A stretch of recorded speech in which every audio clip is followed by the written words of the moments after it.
ખૂબ માન મર્યાદા વાળો ધર્મ છું ભાઈ. ગાંડો કોઈ દાડો બોલતો નહીં ઝાલા. શું કહું? અને બોલ્યા પછી કદાચ વિચારતો નહીં ભાઈ. એટલે ઝાલા વધુ તો કહેવું નહીં ભાઈ.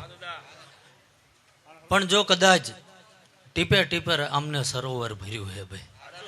આમની પાસે પડ્યું તું ને આદર્યું છે એવું નહીં. બરોબર તો બોલું છું ને ભાઈ?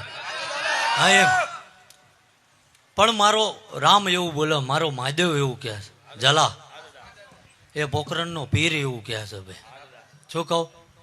આજ કદાચ તમે ભાવ કરી કરીને ધોળા કરી કરીને ઝાલા આ અવસર આદર્યો હે. બાકી વખાતો હતા સારું કરો તો એમ વખાત હતા દેવને ઠેલ્યા ઝાલા. સારું કરો નડવા વાળા તો આવો તો ખરા ને ભાઈ. શું કહું? એટલે ઝાલા આપણે કોઈનેથી બીતાય નહીં એ કહું પાછો. હા, કારણ કે મારો અહીં 1000 હાથ વાળો ઉભો હે ભાઈ. અને મેં આવતા આવતા પુરવાર કરી દીધું છે ભાઈ. એમ કે સાંજે ઊંઘ ના આવવા દઉં ભાઈ. ગળું ઝાલીને જો ઘોઘડો ના ખેંચી લો હું વિક્રમ છે દીકરા. એટલે ઝાલા એ નહીં કહેતો ભાઈ, પણ સમાજને આ કઈ ફી લઈને નથી ધૂણતા પિન્ટુ ભાઈ. અને હું મારી એકની વાત નહીં કરું, પણ જે જે સારા કામ કરે છે ઝાલા, ધર્મ શીખવે છે લોકોને. અને આજ માણા કદાચ ઝાલા અહીંયા સુરત લગીનનું બેઠું છે. શું કહું?